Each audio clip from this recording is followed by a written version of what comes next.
Muy buenas tardes a todos nuestros queridos amigos, pues es un gusto grande ya poder estar con todos ustedes y compartir un programa más de Cuidando tu Salud gracias al Instituto Universitario Bolivariano. Realmente siempre muy contentos de que se conecten con nosotros, de que nos sigan a través de nuestras redes sociales, de que sigan este programa y las sugerencias para nosotros que nos dejan en nuestras redes sociales son sumamente importantes porque eso nos permite una mejor formación de nuestros estudiantes de enfermería con los temas que nos sugieren y también un aporte a la ciudadanía. Así que muchísimas gracias y bienvenidos a nuestro programa. Quiero recordarle que estamos siendo transmitidos por Primer Reporte, Ecotel TV, Macará TV y Plus TV. Muchísimas gracias a todos los medios de comunicación que se enlazan a nuestra señal y a través de nuestras redes sociales, nuestro Facebook Live de Instituto Universitario Bolivariano. Muchísimas gracias. Esperamos llegar con un buen aporte a todos nuestros estudiantes y a la ciudadanía en general. El día de hoy con un tema sumamente interesante, como es el cuidado de un paciente crítico, su valoración y sobre todo el rol importantísimo que la enfermera y el enfermero tienen el momento de una valoración y atención de un paciente crítico. Para esto, la tarde de hoy me acompaña pues mi querido amigo y colega el doctor Pablo Carrión Jaramillo. Él es emergenciólogo y vamos a desarrollar con él este tema tan interesante. Bienvenido, doctor Pablito. Muchas gracias por aceptar la invitación del Instituto Bolivariano y gracias por estar con nosotros porque sabemos que con sus conocimientos vamos a tener mucho aporte. Gracias, Jimena. Para mí es un gusto poder compartir con la comunidad, por esta gentileza del Instituto Universitario Bolivariano, algunos conceptos de medicina de emergencias, de medicina de cuidados intensivos, que espero sean útiles en primera instancia para los estudiantes de este importante instituto académico y en segunda instancia para la comunidad lojana en su quehacer diario. Muchísimas gracias, doctor. Gracias. Decíamos tras cámaras con un invitado de lujo y realmente es así porque fue mi profesor y yo tuve la oportunidad de aprender muchísimo en el tema de emergencias en el hospital cuando estaba estudiando y qué importante que es recalcar el rol que tiene que tener el médico inmediatamente el rato que atiende un paciente crítico. Y igualmente lo vamos a conversar del rol de la enfermera, pero podemos hablar un poco de conceptos. ¿Cuándo podemos decir que es un paciente crítico? Bueno, mira, normalmente nosotros en las salas de emergencia utilizamos una escala conocida mundialmente como la escala de Manchester. Esta escala utiliza colores, un régimen de colores, color rojo, color naranja, color amarillo y color verde, que lo habrán visto todos ustedes en las salas de emergencia de todos los hospitales y clínicas y unidades de salud del país. ¿Qué persigue esta escala? Identificar el nivel de severidad de cada uno de los pacientes. Los dos primeros colores, el rojo y el naranja, corresponden a atención en el que se encuentra. En la primera, en condición de alto riesgo a la vida, una parada cardiorrespiratoria, un ataque epiléptico sostenido, un atragantamiento, un politrauma muy severo. Cosas que si no actuamos en el lapso de minutos puede significar la diferencia entre la vida o la muerte de nuestros pacientes. Y esta segunda escala naranja, que es todas aquellas enfermedades en cambio, que por su nivel de gravedad en ese momento no amenazan la vida, pero que en cualquier momento podrían desestabilizarla y ocasionar una catástrofe sanitaria. Ejemplo, una crisis hipertensiva severa, un paciente con una descompensación diabética o con una descompensación metabólica, un dolor abdominal torácico severo, que si no actuamos podrían convertirse luego tranquilamente en un paciente en estado de coma profundo y muerte o en un paciente cuyas secuelas podría significar asimismo la letalidad del caso que estamos tratando. Tenemos que mantener, como usted nos menciona, los signos vitales estables, relativamente estables. Es verdad, tenemos que tener controlado al paciente en ese momento para evitar la entrada a cuidados intensivos. A veces pensamos que los pacientes a cuidados intensivos tienen que estar siempre inconscientes, pero no es así. No. Nos gustaría saber las características que el paciente tiene que tener como para ser calificado que tiene que pasar a cuidados intensivos. Mira, Jimena, muchas de las veces cuando en la sala de emergencia hemos superado los procesos de resucitación y de reanimación de un paciente críticamente grave, no siempre es fácil mantener este logro de estabilidad hemodinámica y neurológica logrado en la sala de emergencias. El paciente requiere como parte de su terapia continuar este soporte de mantención de las condiciones vitales, básicamente la neurológica y la hemodinámica, me refiero a las funciones cardiorrespiratorias y la función cerebral del paciente. Con ello, obviamente, todas las funciones de la economía de este paciente. Este tipo de paciente que tiene y requiere de estas características, es decir, un monitoreo permanente, una asistencia de enfermería constante, una supervisión médica continua, obviamente es el paciente idóneo, candidato para una unidad. Aquellos pacientes cuyos niveles de estabilidad son mejores pueden ir a salas de hospitalización convencionales. Pero tiene que estar muy descompensado o necesitar un monitoreo constante para ir Correcto. a la terapia. Ahora, la comunicación con los familiares. Esto es un tema también importante porque dentro de la crisis que se está viviendo en la emergencia es una locura de todo, es una descompensación del paciente. ¿En qué tiempo yo podría decirles a los familiares la condición o la razón por la que va a pasar a la terapia? Siempre uno como familiar, tú escuchas, va a la terapia y ya siempre piensas que es algo que va a estar mal, que está muy complicado, ¿no? Entonces, la comunicación, ¿en qué momento debería ser oportuna o dentro de cuántas horas yo podría dar una información a un familiar? Mira, Jimena, tal vez uno de los errores más característicos que antes se cometían en las salas de los hospitales, de las clínicas, era el problema de la comunicación con el paciente. Hoy, protocolos internacionales obligan al médico, para respetar los derechos que le asisten al paciente, a hacerle conocer su realidad. Cuando las condiciones físicas obviamente no lo permiten, como el estado de inconsciencia o el estado confusional, la familia tiene que tener conocimiento claro desde un primer momento qué es lo que el médico encuentra, cuáles son las conductas que el médico va a adoptar, cuáles son los beneficios que van a otorgar estas conductas y cuáles también son los riesgos potenciales que ellos implican. Se llama el consentimiento informado. Es una obligación legal y es una obligación moral. Es decir, el paciente tiene el derecho de asistir a la sala de emergencias, saber lo que está pasando con él, saber quién es su médico, qué terapia va a ocupar, qué riesgos implica la terapia que va a ocupar ese médico, cuáles son los beneficios que le aportan y obviamente si es que existen otras alternativas terapéuticas para la solución de su problema. Desde un primer momento, la comunicación es vital. Exactamente. Y si él estuviera inconsciente desde el inicio, la comunicación clara con los pacientes para que den esta autorización de todos los procedimientos que se está diciendo. Cuando entramos a la terapia intensiva, hay riesgo de infecciones. Eso también nos gustaría conversar un poco acerca de algunos de los riesgos de infecciones que pueden presentarse dentro de la terapia. Jimena, antes de contestarte esta pregunta, quisiera dar atención a la que me hiciste antes. Si es que es necesario mantener las condiciones vitales de un paciente en la sala. Te diré que sí, indudablemente. Aquí quisiera a los señores estudiantes del Instituto Universitario Bolivariano hacerles esta reflexión. Desde hace muchas décadas se aplica un algoritmo anglosajón, el ABCDE, del manejo del trauma, que también es aplicable al manejo clínico de nuestros pacientes. Es decir, obtener una adecuada vía aérea con protección de la columna cervical, brindar una adecuada ventilación a nuestro paciente, hacer un adecuado control de la circulación, ver el déficit neurológico que tiene nuestro paciente, exponerlo, es decir, verlo a nuestro paciente, protegiéndolo de la hipotermia. Y hoy inclusive se habla de una E de exposición junto con F de fracturas. Este algoritmo nos permite dos cosas sustanciales, lo que preguntaba Jimena.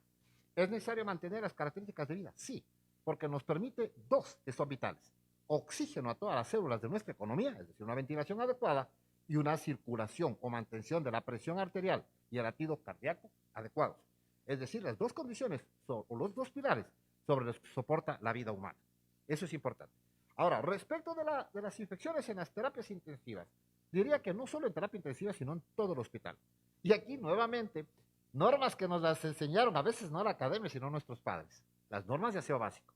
9 pasos para un lavado de manos adecuadas, 5 pasos de lavado cada vez que entremos al cubículo de un paciente, salgamos del cubículo, tengamos contacto entre uno y otro paciente, cada vez que realicemos procedimientos invasivos o de contacto con nuestros pacientes y cada vez que manejemos componentes, digan ustedes, sábanas, sondajes, etcétera, heridas, curaciones, nos obligan a lavado de manos.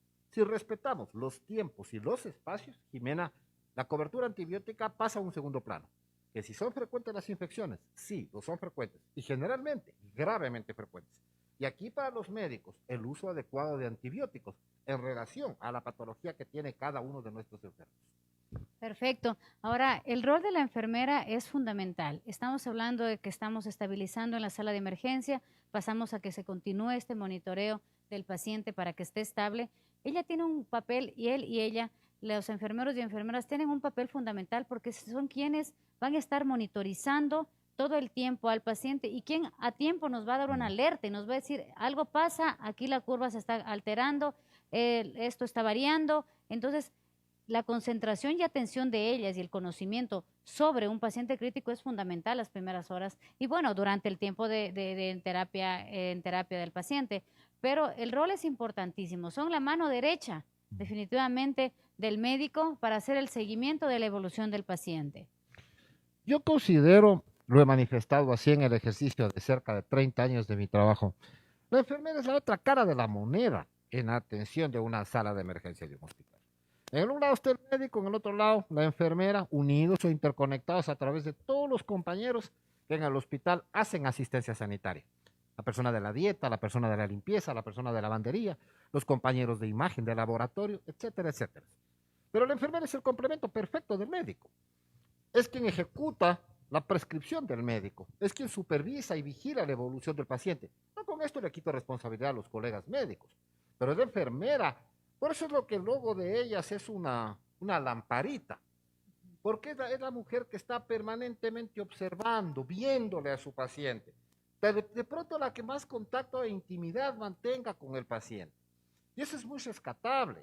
Una enfermera muy prolija es el pilar fundamental de apoyo para cualquier médico en la sala de emergencia crítica o en la unidad de cuidados intensivos. Y en todo el hospital, Jimena, una enfermera bien formada tengan la seguridad que muchas veces puede llegar a suplir en casos extremos la necesidad del propio médico. Claro, hacer una atención de emergencia lo pueden hacer con buena preparación, buen conocimiento del tema, pueden atender o dar la primera atención a un paciente hasta que el profesional médico llegue y continúe esta animación. Bueno, antes de pasar a seguir conversando con el doctor Pablito, pues yo quiero recordarles a todos ustedes y contarle a usted que somos Instituto Universitario Bolivariano, de lo cual nos sentimos sumamente orgullosos. Somos el primero en la zona sur de nuestro país, estamos bastante orgullosos con calificación A de excelencia dentro de los 5 mejores institutos del país. Imagínense, estamos tan orgullosos de eso, siempre lo estamos contando, siempre le estamos contando porque somos orgullosamente lojanos, lo que nos compromete realmente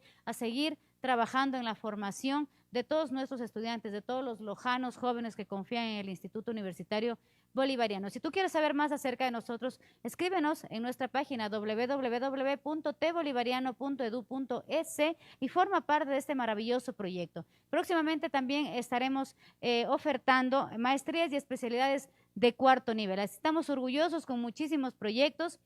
Y el doctor Pablito no me deja mentir, usted puede observar toda esta infraestructura maravillosa que tenemos acá y es gracias a las autoridades que han gestionado los laboratorios para la formación de nuestros estudiantes de enfermería. Es como estar en un área de salud, que si nos da en este momento alguna situación, tranquilamente tenemos todo para que el doctor Pablo nos pueda hacer reanimación porque tenemos absolutamente todo. Tenemos nuevos laboratorios, tenemos un quirófano completo montado, tenemos sala de terapia intensiva, tenemos hospitalización y se vienen muchos más proyectos porque nuestro objetivo fundamental es formar a todos nuestros estudiantes realmente con los aparatos reales, que no lleguen a improvisar, sino que conozcan todos los monitores tal y como están en un área de salud. Así que bien orgullosos nosotros. Jimena, la infraestructura tecnológica que tienen es impresionante, me gusta mucho, es un espacio muy amplio, se respeta muchísimo las normas de bioseguridad hoy en proceso de pandemia, entiendo que fuera de esto con mucho mejor criterio. Felicito a los directivos, a los que administran este proceso muy profesional y invito, indudable, me sumo. De hecho, acepté esta invitación de ser parte de este diálogo con Jimena, viendo el profesionalismo con que se maneja acá la formación académica para estudiantes que quieren y optan por la carrera de enfermería en la provincia de Loja. Sí, estamos muy orgullosos, así que sigue tu pasión.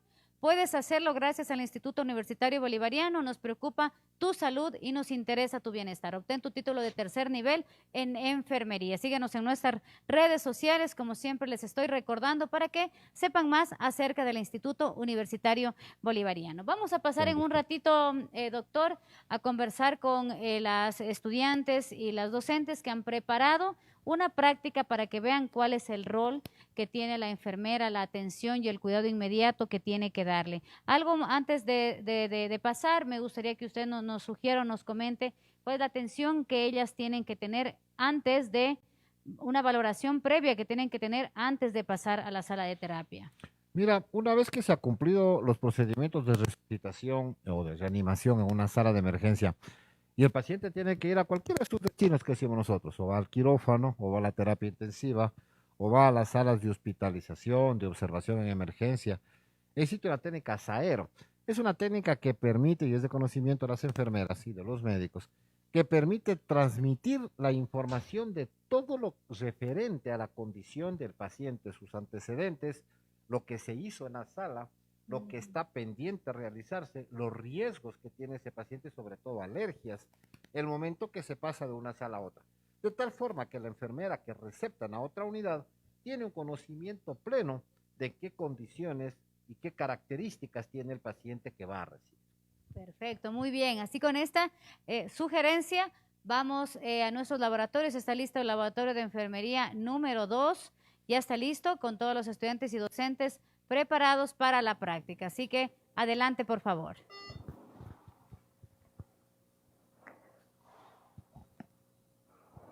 Buenas noches, bienvenidos a un nuevo programa Cuidando tu Salud desde el Laboratorio de Terapia Intensiva del Instituto Superior Universitario Bolivariano.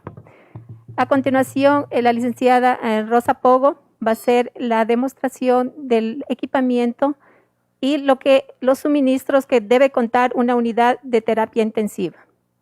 Efectivamente, muchas gracias, Magíster Herminia.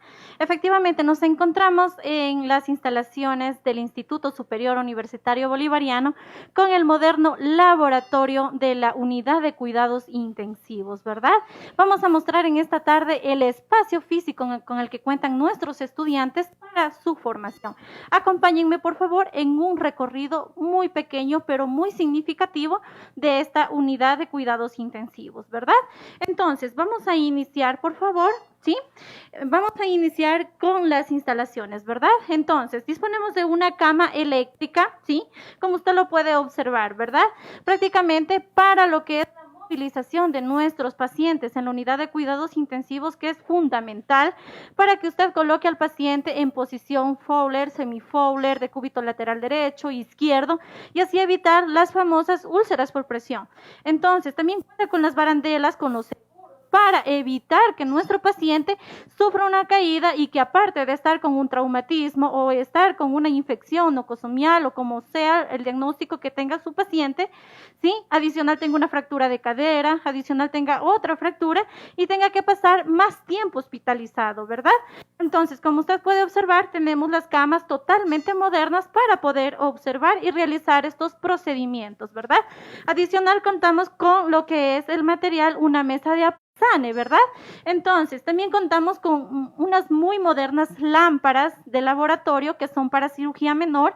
Como usted puede observar aquí, tenemos prácticamente para aumentar la luz, para disminuir, para poder ser la compañía del doctor, ¿verdad?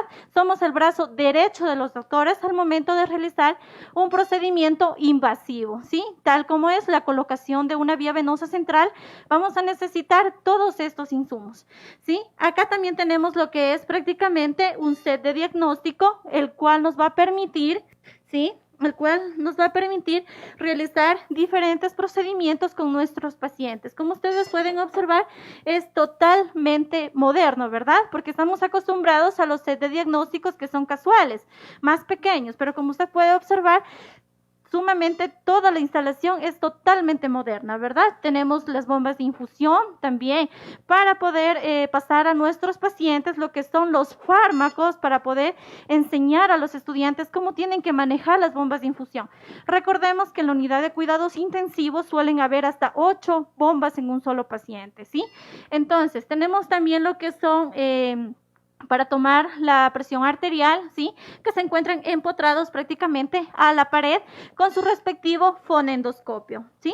Entonces, vamos a seguir recorriendo prácticamente, como usted puede observar, ¿verdad? Tenemos la unidad del cubículo, ¿sí? Importantísima esta parte. ¿Por qué? ¿Sí? Ya vamos a ir explicando, ¿verdad? A continuación, el por qué es tan importante. Entonces, como ustedes pueden observar, también tenemos los veladores de cada paciente individualizados para que coloquen sus pertenencias cada paciente, ¿verdad? Entonces, tenemos también el monitor de signos vitales, como usted lo puede apreciar, ¿sí? Tanto con lo que es la frecuencia cardíaca, la presión arterial, la saturación de oxígeno. Recuerden que en los pacientes siempre se tiene que monitorizar estrictamente la presión arterial, ¿verdad? Tenemos que verificar también la presión arterial media, que no tiene que bajar de 60 porque tendríamos un problema, ni tiene que subir de los 100 miligramos de mercurio porque también vamos a tener otro problema, ¿sí? Entonces, prácticamente también tenemos nuestros tanques de oxígeno totalmente equipados con el oxígeno correspondiente para el paciente. Recuerde que la enfermera crítica, ¿sí? La enfermera intensivista siempre está a la par buscando prácticamente esto, lo que es el oxígeno, que no se le acabe al paciente, ¿verdad? Que prácticamente si tiene 200 y el paciente tiene 20 litros, 15 litros por minuto, tengamos el suficiente oxígeno para salir en el turno, ¿sí? Como estábamos viendo, también contamos con la parte de las unidades, ¿verdad? De la unidad de cuidados intensivos, como usted puede observar aquí, ¿sí? Como usted puede observar, disponemos de 2 cubículos donde prácticamente cuidamos mucho la integridad de nuestro paciente, la intimidad del paciente, que es de vital importancia, ¿sí? En todo procedimiento, tanto que sea intensivo, ¿sí? En un procedimiento que tenga que ver con el cambio, con el higiene del confort del paciente, con el baño shampoo y con las duchas perineales y todo eso, vamos a necesitar la mayor privacidad para nuestro paciente, ¿sí? Cabe recordar que en cada unidad de cuidados intensivos tenemos el mismo equipamiento que acabé de mencionar. Acompáñenme, por favor, que vamos a continuar en nuestro pequeño recorrido con la unidad de cuidados intensivos, ¿verdad?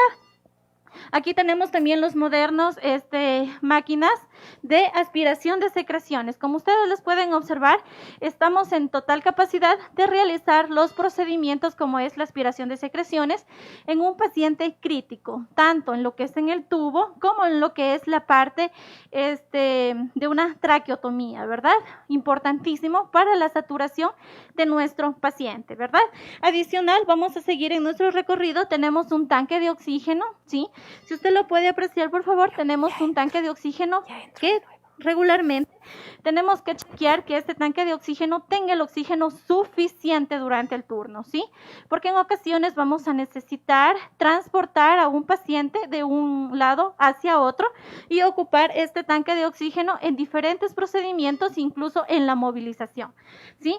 Más acá también tenemos lo que es el ambú, ¿verdad? Tenemos un ambú conformado por sus partes, por diferentes partes, como es la mascarilla, como es la bolsa, ¿verdad?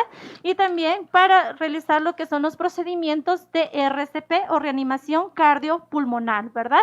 Luego también tenemos nuestros modernos equipamientos, los desfibriladores, importantísimo en la unidad de cuidados intensivos, ¿verdad? Si un paciente sufre un paro cardiorrespiratorio, nosotros vamos a tener inmediatamente con qué actuar, ¿verdad? Empezamos a hacer la desfibrilación, ¿verdad? Y prácticamente también disponemos aquí para empezar a realizar con los diferentes joules y con los diferentes pacientes. Contamos con material desde lo que es prácticamente para un paciente adulto, para un paciente pediátrico, para un neo, ¿sí? Recordemos que también la unidad de cuidados intensivos no solo es para un paciente adulto, ¿verdad? También tenemos para un paciente en la unidad de neonatología. Como ustedes pueden observar, también tenemos nuestro coche de paro, ¿sí? Tenemos nuestro coche de paro, también llamado coche rojo, aquí en la unidad de cuidados intensivos. Como usted puede observar, aquí tiene una llave, ¿verdad? Esta llave de aquí, por favor, siempre tiene que pasarse de enfermera a enfermera durante el turno. ¿Por qué? Porque de pronto mi paciente tiene una emergencia médica, ¿verdad? Tiene un paro cardiorrespiratorio y usted necesita inmediatamente medicación de alto riesgo. Pues obviamente tiene que tener la llave para poder abrir, ¿sí? Recordemos que aquí vamos a tener todo lo que es la medicación de alto riesgo, ¿sí?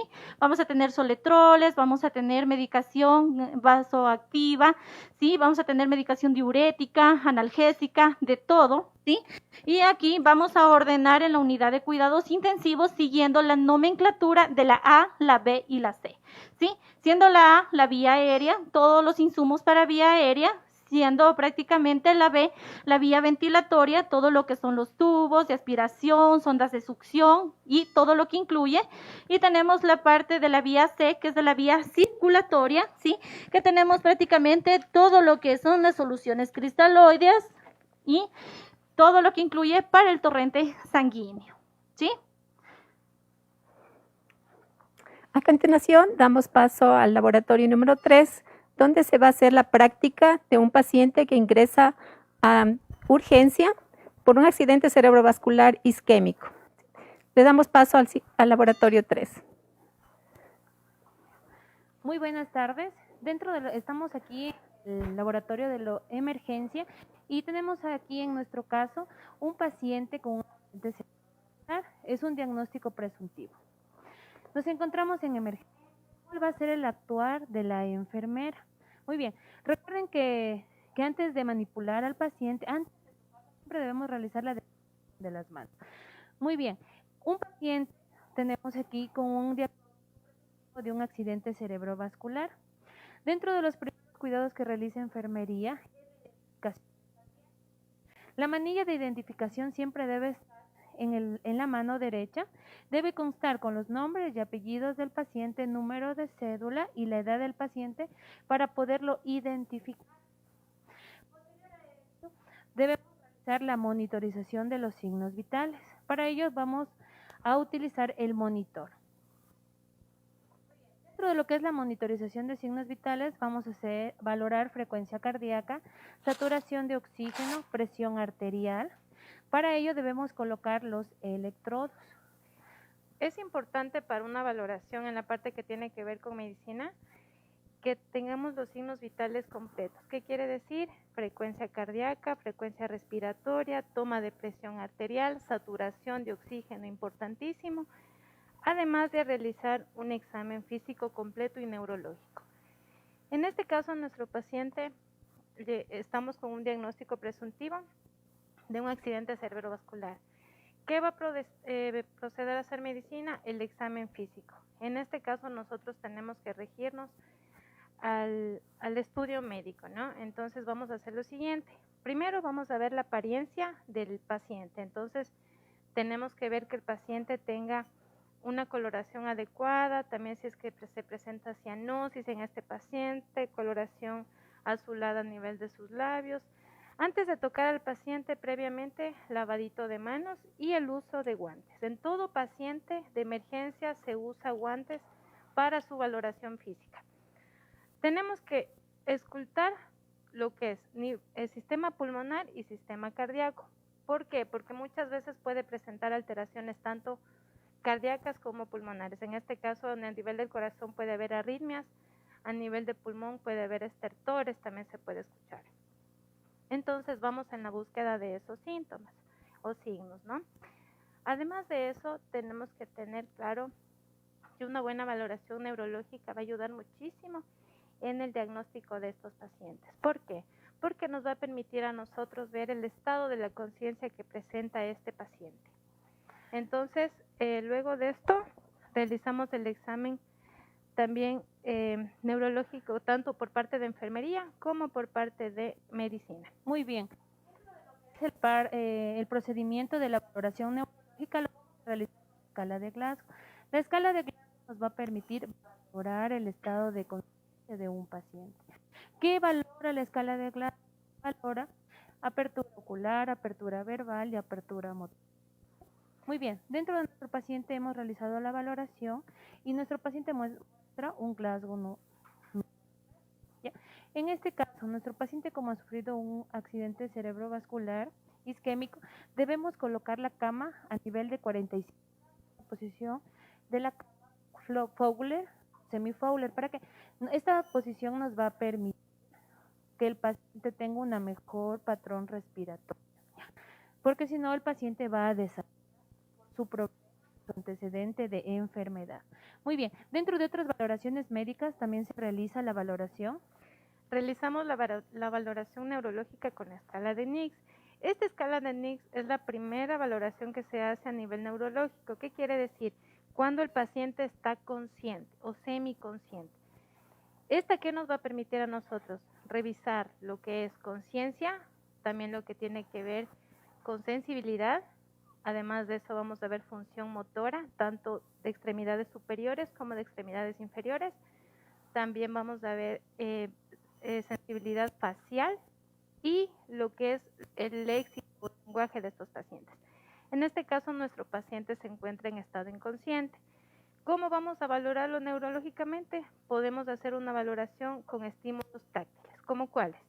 Procedemos a realizar un pellizco pequeño, no tan profundo, esperando que el paciente tenga una apertura ocular o que mueva su extremidad, la cual yo estoy pellizcando. En este caso, como es miembro superior derecho, movería o tendrá que mover su hombro.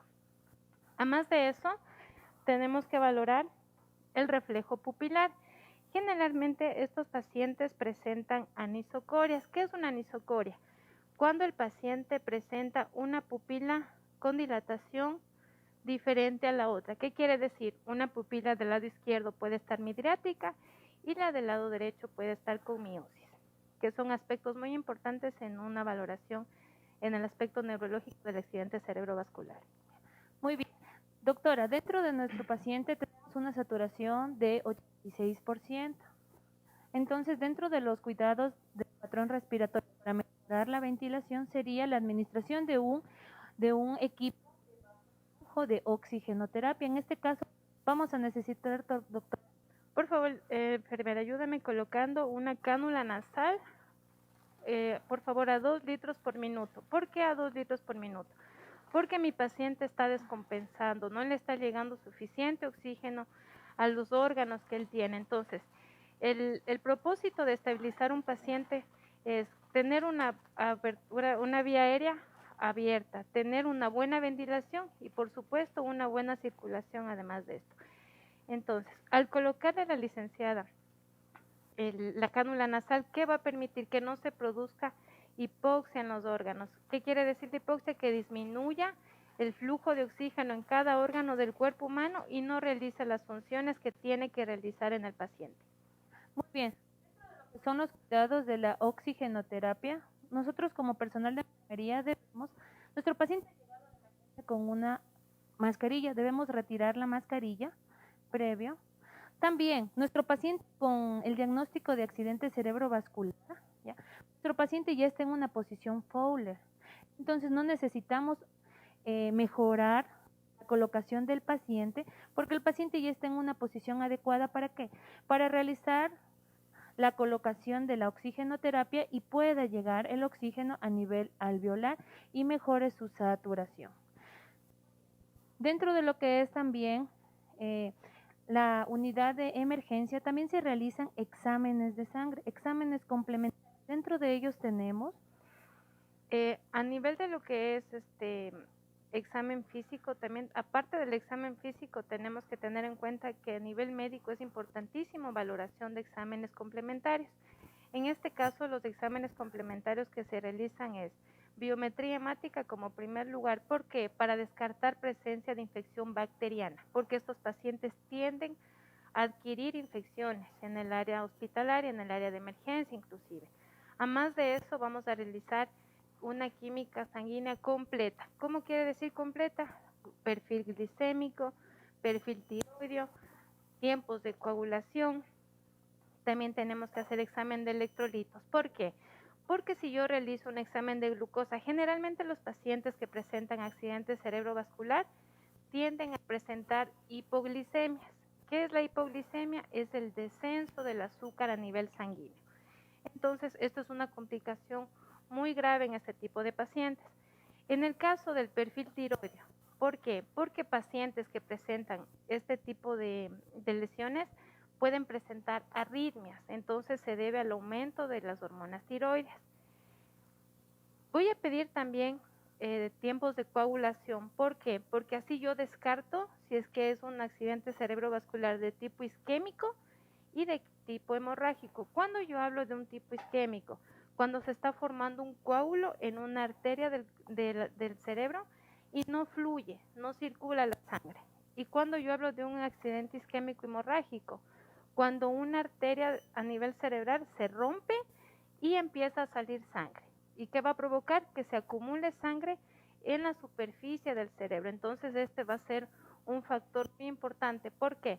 Porque el paciente va a tener pérdida de la conciencia, no va a tener inclusive sensibilidad, parestesias en sus extremidades. La parestesia, ¿qué es? La pérdida de la sensibilidad, tanto puede ser de su miembro superior como de su miembro inferior, e inclusive se dice que a nivel de lo que es expresión facial. Además de eso se piden exámenes, se pide también exámenes de imagen. ¿Por qué son importantes los exámenes de imagen? Porque este nos ayuda a descartar a sí mismo. Una radiografía es importante por el mismo hecho de que al haber alguna alteración en el corazón nos va a permitir observar si es que hay una cardiomegalia, si es que hay alguna alteración a nivel pulmonar. Y yo pido también el más importante, el que nos indica ya qué diagnóstico tiene nuestro paciente, es una tomografía axial computarizada a nivel de cráneo. Este examen es importantísimo. ¿Por qué? Porque nos va a ayudar a nosotros a descartar qué tipo de daño tiene el paciente a nivel de su cerebro o si es que presenta alguna hemorragia. Muy bien, dentro de lo que detectamos nuestras muestras de sangre, algo que hay que tener de recomendaciones es, primero, antes de tocar al paciente, siempre realizar la higiene de manos. Posterior a ello, colocamos un torniquete que extrajo las muestras de sangre. Una recomendación dentro de lo que es el tubo lila, que se va a realizar el hemograma, es moverlo varias veces. ¿Para qué? Para que la muestra no se coagule. En el momento de nosotros transportarla, la vamos a transportar en un material adecuado que mantenga las muestras puras. Dentro de otros de los cuidados para nuestro paciente dentro de lo que es la emergencia, vamos a realizar la canalización de vía periférica. El paciente debe estar canalizado una vía periférica con una bránula número 18. ¿Por qué número 18? Porque este tipo de bránula, si es que en algún momento se necesita pasar medicación de suma importancia o de suma importancia que pueda salvar la vida del paciente, la bránula número 18 nos va a permitir infundir los medicamentos de forma correcta y de forma rápida para que hagan una acción farmacológica. En este caso, nuestro paciente ya estaba canalizado la vía, le canalizamos con bránula número 18. Como el paciente tiene un diagnóstico de accidente cerebrovascular, es un paciente de 38 años, se le va a colocar la siguiente medicación. Hay que tener en cuenta en el caso de medicación un factor importante. Tenemos que saber aspectos como antecedentes patológicos del paciente. En este caso, nuestro paciente es un paciente hipertenso que tiene presiones elevadas, tiene presiones de 140-90, entonces ya es una hipertensión. ¿Qué tenemos que hacer? Bajar esos niveles de hipertensión. Entonces le vamos a administrar labetalol, es un antihipertensivo que disminuye la presión paulatinamente, despacio. ¿Por qué? Porque si lo hacemos de una manera rápida, estos pacientes se nos van a descompensar. ¿Ya? Entonces la enfermera me va a ayudar a mí colocando 10 ml de labetalol por goteo, 10 gotas por minuto. Este procedimiento lo vamos a realizar cada 20 minutos hasta estabilizarle la presión a nuestro paciente. A más de eso, como es un paciente hipertenso, estos pacientes generalmente forman edemas. ¿Qué quiere decir un edema? Inflamación de extremidades inferiores. Para evitar este tipo de inflamación, de edemas en estos miembros, ¿qué vamos a hacer? Vamos a colocar furosemida, que es un antidiurético, a 40 miligramos en 24 horas. ¿Por qué tengo que yo permitir esto? Porque estos pacientes a mí me van a ayudar a que no concentren tantos electrolitos. La concentración de electrolitos es perjudicial en estos pacientes. ¿Por qué? Porque me puede dar arritmias en estos pacientes. Entonces, la colocación de la medicación es muy importante en ellos. Dentro de las recomendaciones en lo que es farmacología, nos ha dicho muy clara la doctora que la furosemida, y hay algo que recordar, la furosemida va a permitir que no se acumulen los líquidos dentro de nuestro paciente. Siempre se debe valorar edema. ¿Cómo valoramos edemas? Al momento de hacer presión en las extremidades inferiores, nosotros lo podemos valorar por diferentes clasificaciones, porque las cruces nos va a identificar y podemos analizar si es que el paciente tiene acumulación muy profunda, que puede conllevar, la acumulación de líquidos puede conllevar a una insuficiencia renal, porque representa que el riñón no está funcionando de forma correcta. Entonces, dentro de esta medicación que va a la hipertensión y va a la furosemida, va a ayudar a la eliminación de los líquidos. Muy bien, dentro este paciente inestable, está con una presión arterial elevada y da criterio para una admisión dentro de lo que es la unidad de cuidados intensivos.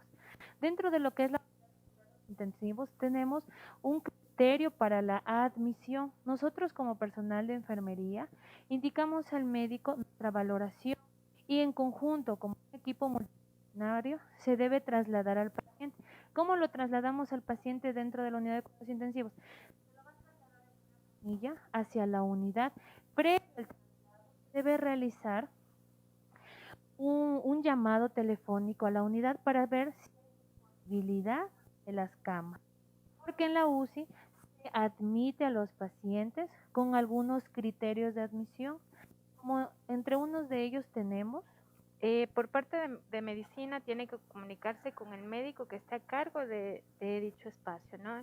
En este caso, la unidad de cuidados intensivos. Se va a hablar con el médico encargado, indicándole principalmente la edad de nuestro paciente, el diagnóstico presuntivo que tenemos de este paciente. A más de eso, tenemos que indicarle la patología, el antecedente que tiene nuestro paciente y sobre todo, indicarle los resultados de todos los exámenes que hemos enviado a hacer, tanto de laboratorio como de imagenología. Allí sí, el médico encargado de la unidad de cuidados intensivos estará al tanto de toda la historia clínica de nuestro paciente y lo podrá recibir para darle la estabilidad a este paciente.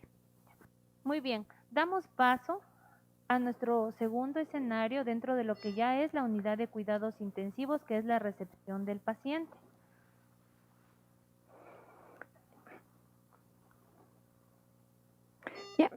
Una vez que el paciente ha sido atendido en la unidad de emergencia, fue transferido a la unidad de terapia intensiva, donde previo la revisión de la historia clínica, vamos a hacer la atención de enfermería a nuestro paciente, aplicando el proceso y el criterio científico de los cuidados de enfermería.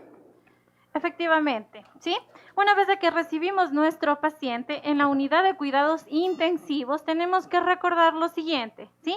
Tenemos la clasificación de los pacientes críticos. Como usted puede observar, aquí tenemos un paciente con un diagnóstico de un accidente cerebrovascular que va a necesitar un poquito de oxígeno. Por favor, si fuera tan amable de alcanzarme la bigotera que se encuentra ahí, ¿sí? Generalmente, ¿sí? Tenemos que basarnos a las indicaciones médicas generales que nos deja el médico intensivista, ¿sí? Nosotros como la parte de enfermería crítica, ¿sí? Siempre tenemos que basarnos a las indicaciones estrictamente que nos da el médico. Entonces, lo que vamos a hacer es empezar a colocar el oxígeno, ¿sí? Porque vamos a verificar cómo está nuestro paciente, ¿verdad? Obviamente que si le dejaron que le conectemos con oxígeno, vamos a necesitar hacerlo. Entonces, tenemos que recordar que para la colocación del oxígeno, ¿sí? Le dejamos abierto, ¿sí? Y vamos a iniciar nuestro proceso de valoración de enfermería. ¿Qué quiere decir esto? Usted va a empezar a hacer el diagnóstico enfermero para ver cuáles son las principales actividades que una enfermera tiene que ejecutar en el cuidado del paciente crítico, ¿sí? Cabe destacar, como ya les había mencionado recientemente, que tenemos diferentes pacientes críticos. En este caso, él únicamente bastará con la colocación de la bigotera, ¿verdad? Pero también tenemos pacientes que ya requieren mucho más cuidado, como lo que es ya la presencia de los ventiladores mecánicos, ¿verdad? Son pacientes que ya necesitan ser intubados, son pacientes que ya necesitan un traqueostoma, por ejemplo. También, sí, ya ha pasado el tiempo límite de la colocación del tubo, prácticamente, entonces tenemos que desentubar y prácticamente hacerle una traqueotomía, ¿verdad?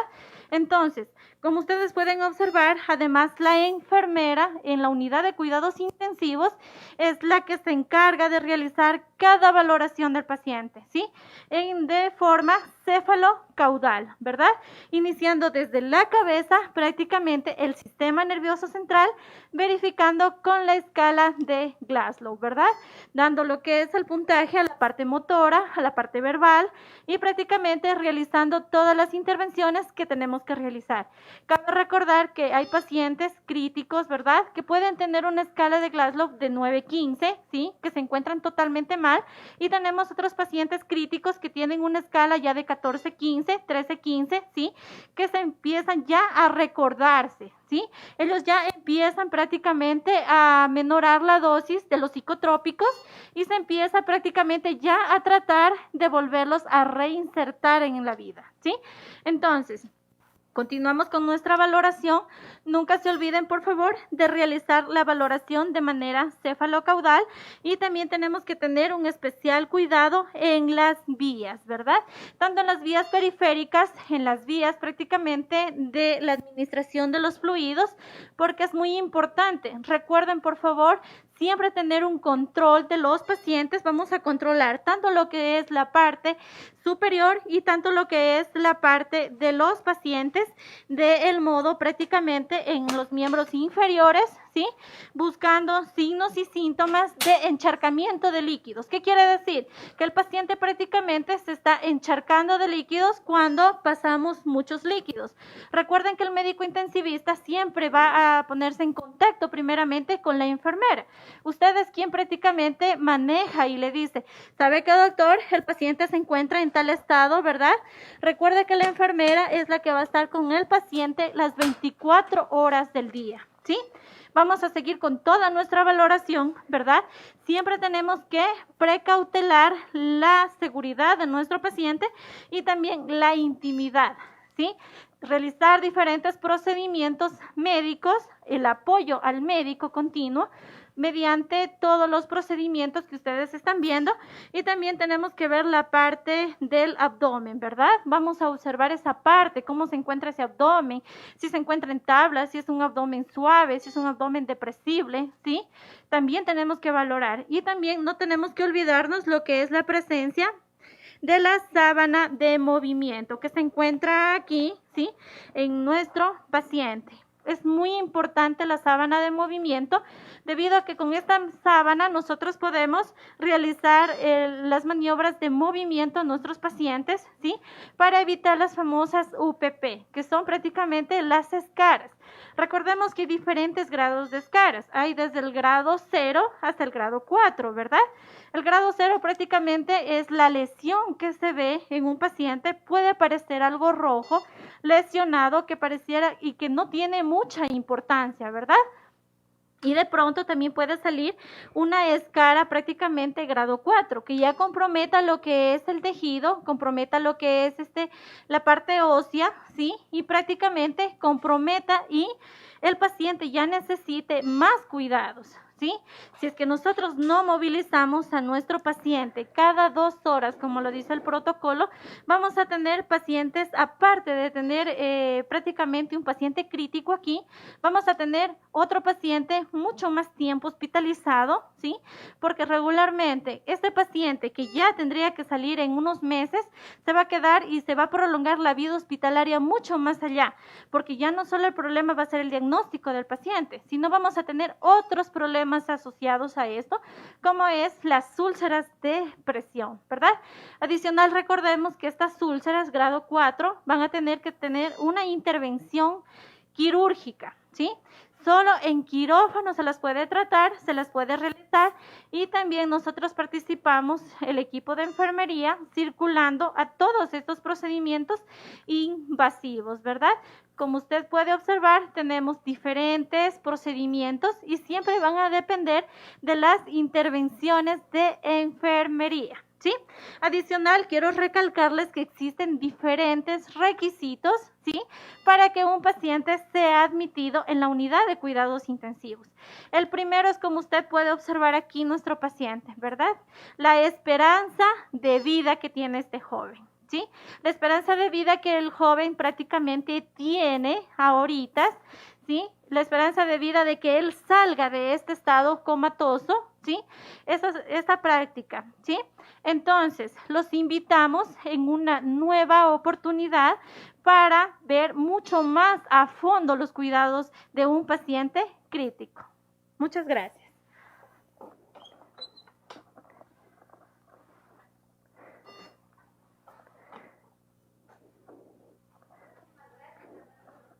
Muchísimas gracias a nuestros estudiantes y a nuestros docentes por esta maravillosa práctica. La importancia, doctor Pablito, definitivamente del manejo del personal de enfermería que tiene que estar al pie para que la evolución del paciente vaya bien y poder decir a tiempo realmente cuáles son las emergencias o las necesidades que se están dando. Indudablemente, como pudimos constatarlo durante el desarrollo de esta clase de docencia virtual, las tutoras de enfermería pudieron evidenciar el rol, la importancia del rol de la enfermera o del enfermero dentro del manejo de un paciente en una unidad de cuidados intensivos.